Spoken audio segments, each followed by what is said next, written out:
Salam hər kəsə. Bu videomda sizlərə Python proqramlaşdırma dilinə aid test kitabından Pythonun izahlarını təqdim edəcəyəm. 191-dən başlayaq görək. Burada nə deyir? Proqramın sonunda C dəyişəni hansı qiymət alacaq? Import mass yazılıb burada və if A bərabərdirmi? B şərti ödənirmi? Onda C mass SQRT, yəni A. Sonra if C böyükdür A şərti, yəni şərtlər var. C bərabər C üstəgəl B, else C bərabər C üstəgəl A və C bərabər C üstəgəl 15. Print C. Nə deməkdir bunlar? Birinci ifləri yoxlayırıq. Bax, bu if bunun gövdəsinə aid deyil, ayrı-ayrı yoxlanılacaq. Onda A bərabərdirmi B? A-nın qiymətini uşaqlar 2, bu sırayla götürəndə B-nin qiymətini 4, C-nin qiymətini 6 götürəsiniz. Və A deyir bərabərdirmi B? 2 4-ə bərabərdirmi deyir. Yəni əgər deyir 2 4-ə bərabərsə, bərabərdir? Yox, bərabər deyil. Onda bu if ödəmir. İkinci şərtə keçdik. C böyükdürmü A? Əlbəttə 6 2-dən böyükdür. Onda bu C hesablanacaq. C üstəgəl B, yəni 6 üstəgəl 4, 10. Və sonra else şərtinə keçmir, çünki if ödədir. If ödəməsəydi elseyə keçəcəydik. Sonra deyir həmin bu 10-un da üzərinə C üstəgəl 15 deyir. Sonda onun da üzərinə 15 gəlib çapa verin. Yəni C 25-i çapa verin. Olacaq burada 191-də C variantı. 192-də.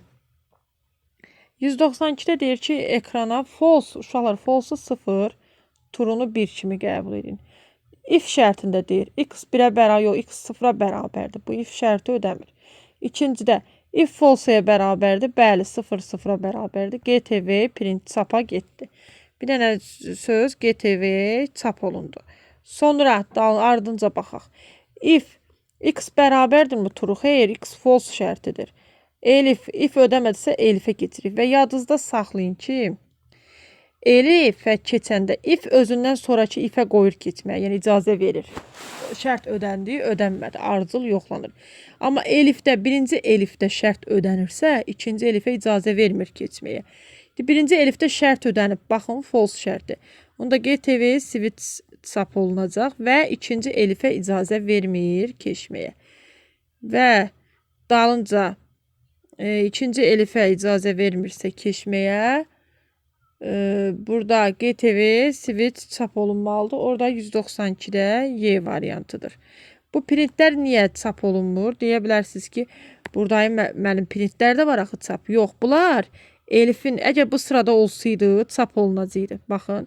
Amma elifin gövdəsinə aiddir deyə, yəni elifin ardınca bu ikinci elifə keçsəydi, əgər bunlar da çapa veriləcəkdi. Yəni elifin gövdəsinə aiddir deyə çapa verilmir. GTV switch sözü çapa veriləcək. Olur E variantı. 193-də ekrana hansı cavab çıxacaq? True, x true qiyməti, yəni 1 alıb. If deyir x true'dur, bəli true'dur, 1-i çapa getdi. 1-i sözü çap olundu. Sonra davam edirik. Sonra deyir ki, if x false'dur, xeyr. Yenə if şərtində true'dur, bəli. 1-i çapa getdi. Sonra bu da çap olundu.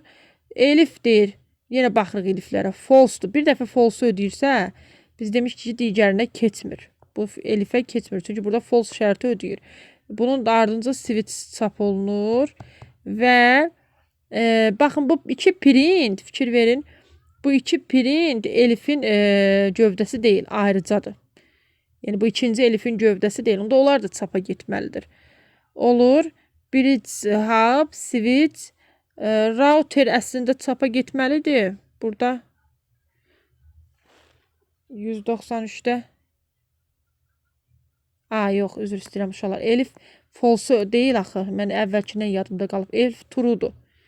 True'dursa bu da ödənmir. Bu elif də ödəmir, ikinci elif də ödəmir. Onda bridge, hub'un da ardınca sonda bu iki dənələr də çap olunmalıdır. Router və nick, o da B variantıdır. Mən x-i false kimi yadda saxlamışdım. True idi. Sonra baxdıq 194-də ekrana hansı cavab çıxacaq? A deyir 5-dir. Əgər A deyir 2-dirsə, A2 deyil axı, şərtdə deyir ki, A 5-dir. Getdi. Elif A deyir 5-dən böyükdürsə, 3-dən daha doğrusu böyük bərabərsə, bəli, böyük bərabərdir. Byte getdi çapa, byte sözü çap olunacaq. Və qeyd etmişdim ki, elif əgər ödəyirsə, digər elif və elsiyə icazə vermir keçməyə. Yəni birinci elif ödədirsə, digərlərinə keçməyəcək. Onda dalınca da nə çap olunacaq? Byte, gigabyte. Byte, gigabyte da hardadır? D variantında. Sonra 195-də ekrana hansı cavab çıxacaq deyir. Gəlin baxaq. Deməli, uşaqlar, burada necədir vəziyyət? X deyir 5-dir. Bu X 20-dir və 20-nin üstünədir. X də gəl 5. Axı demir X bərabərdir X. Yəni, bu X-in üzərinə gəlin. Neyniyə bilərik burada? Gəlin baxaq. İndi şərtləri bir-bir yoxlayaq. 20 15-dən kiçik deyir. Xeyr, ödəmir. 20 15-dən böyükdür. Bəli, böyükdür. Onda 20 üstünə 7 gəl. 27. Bu getdi çapa. Elif A 0-dan böyükdür. A 0-dan A var bəyəm burada. A hardadır ki? A yoxdur. Bu heç else əgər ifimiz ödəyibsə elseyə keçmir. Bilirsiniz də. Burada if ödəyib, iflər ödəyib. Bu elseyə heç keçmir. Sonra 27 isə deməli çapa 27 getdi. Ardınca yəni print x-i çap elə, 27-ni çap elə, ardınca da y-si də çapa ver. A variantı. Sonra baxırıq.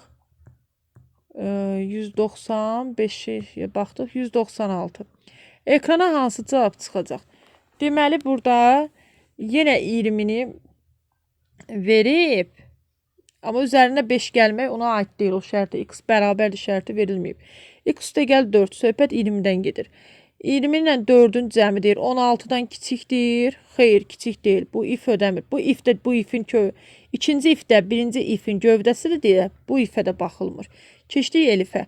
X çıxılsın 1. 20-dən 1 çıxırıq. 19. 19 deyir 0-dan böyükdür. Bəli. Onda onu çapa ver. Verdik onu çapa. Sonra elif axı ödədi. Elsi ödəyə bilməz. Elif ödədirsə, elsi icazə vermir axı elif özündən sonraki elifə və ya elsiyə keçməyə. Ona görə də no çapa getdi. Sonra deyir print x da çap elə. Yəni x neçə idi? 20. Sonra ardınca deyir y-si də çap elə. Y variantı. Yəni print əmrlərə baxırıq biz ancaq print əmrlərinə. 197-də proqramın sonunda A dəyişəni hansı qiymət alacaq? Gəlin baxaq. A 12-dir, B 4-dür. B1-dir. A 12-dir, B1-dir. 12-nin 2-yə bölünməsindən bu qalığı göstərir uşaqlar. 2 dənə xətt tam bölmədi. Faiz işarəsi qalıqlı bölmədi. 12-nin 2-yə bölünməsinə alınan qalıq 0-dır. Bəli, 0-dır.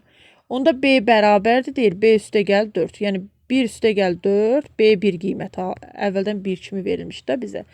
5 olacaq. Sonra bu if bu ifin şərti. Bu ödəlsə digər ifə baxacağıq. A-nın deyir 3-ə bölünməsinə alınan qalıq 0-dır. 12-nin 3-ə bölünməsindən alınan qalıq 0-dır. Bəli, bu da ödəyir. Onda burada B 5 üstə gəl 6, 11 alır. B qiymətin 11 və LC-yə keçmir. If ödəyib ona görə. LC-yə keçmir və if ödəyib deyə LC-yə keçmir. Hələ burada LC-yə çünki özündən əvvəlki if də ödəyib LC-yə keçmir. Heç bu B-nin hesablamanın mənası yox idi. Onsuz sonda A-nı istəyir. A-da heç bir dəyişiklik olmayıb. A 12-yə bərabərdir. Sonra baxırıq. Ekrana hansı cavab çıxacaq 198-də? A 15-dir, B 4-dür. 15-in 2-yə bölünməsinə alınan qalıq 0-dır. Xeyr. Bu if ödəmirsə bunun gövdəsinə heç baxılmır. LC-yə keçirir. B bərabərdir. 4 üstə gəl 9 neçə eləyir? 13. 13 isə print Q var bizdə. Q yoxdur axı. Q heç yerdə verilməyib. Xəta. Sonra 199-da proqramın sonunda S dəyişəni hansı qiymət alacaq? A 25-dir. 25-in deyir 2-yə bax, bayaq demişdi ki, bu tam bölmədir. 25-in 2-yə bölünməsi 25-in 2-yə tam bölünməsi 0-dan böyükdürmü? 25 2-yə tam bölünməsindən alınan tam ədəd 12-dir. 12-də 0-dan böyükdür, bəli. Onda S alacaq. 2 üstə gəl 6, 8. Və deyir ki, növbət bu if ödəyibsə növbəti onun gövdəsində ifədə baxırıq. 25-in 5-ə bölünməsinə alınan tam ədəd neçədir? 5. 5 sıfırdan böyükdürmü? Bəli. Onda S alacaq. 8 üstə gəl 4 bərabərdir 12. Sonra deyir 25-in burada heç şərtin davamı yoxdur ki. Yoxdur. Onda yenə hesablayaq. 12-in üstünə 7 19. Eləmi? S-lərə baxılmır. İflər ödəyirsə S-yə qətiyyən baxılmır və sondakı S üstə gəl 4-ə baxacağıq. 19 üstə gəl 4. S bərabərdir 23. 199-da olur C variantı. 200-ə baxaq. 200-də nə deyir? Deyir ki, proqramın sonunda S dəyişəni hansı qiymət alacaq? A 30-dur. 30-un 2-yə bölünməsindən alınan qalıq 0-dan böyükdür. 32-yə tam bölünür, qalıq 0 olur. 0 da 0-dan böyük deyil. İfin gövdəsinə də baxılmır. Nə özü ödəyir, nə də gövdəsinə də baxılmır. Hələ bu S-də o ifin gövdəsindədir. Onda baxırıq digər S-yə. Yəni buna keçir. İf ödənməyəndə S-yə keçir. S-imiz 2 idi. 2 üstə gəl 3 5. Burada 5 üstə gəl 5 10. Və burada 10 üstə gəl 4 14. Cavab B variantı. Cavaba gəlib çıxır 14. 200 də oldu B variantı.